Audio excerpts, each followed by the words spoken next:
aren't willing to invest their hard-earned money on okay.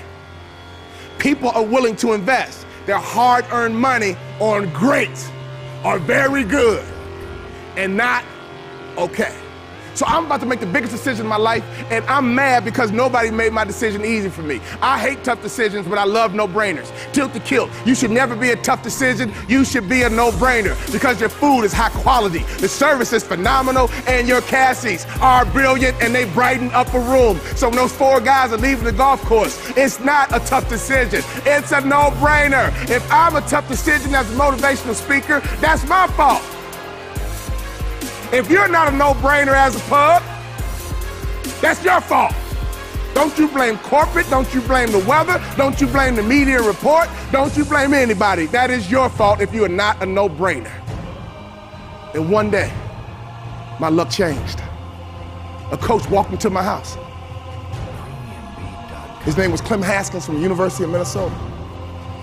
He didn't have on a university-issue golf shirt. He walked into my house. 3-piece suit, fresh haircut. He looked like success, he looked like money. He looked like success, he looked like money. He looked like success, he looked like money. In other words, he passed the eyeball test. Let me tell you about human nature. The first time someone sets their eyes on you, they place a value on you. The second time they evaluate you is when you open up your mouth. So if you're not that smart, look real good and be real quiet. Human nature. The moment we set our eyes on someone, we place a value on them. My coach walked into the house, 3-piece suit, looked like success, he looked like money. Before he said a word, he had an advantage over the competition.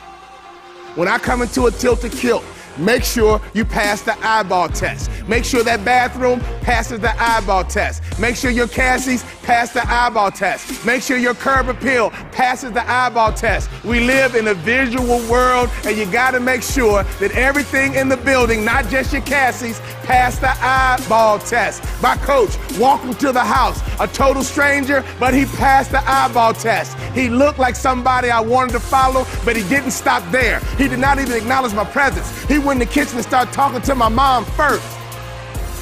He found out my mother is a native of Kentucky. Clem Haskins is a native of Kentucky. He stood in the kitchen, and all he talked about was Kentucky.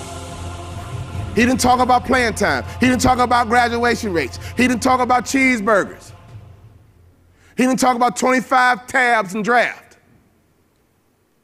He didn't talk about what TV is my game on.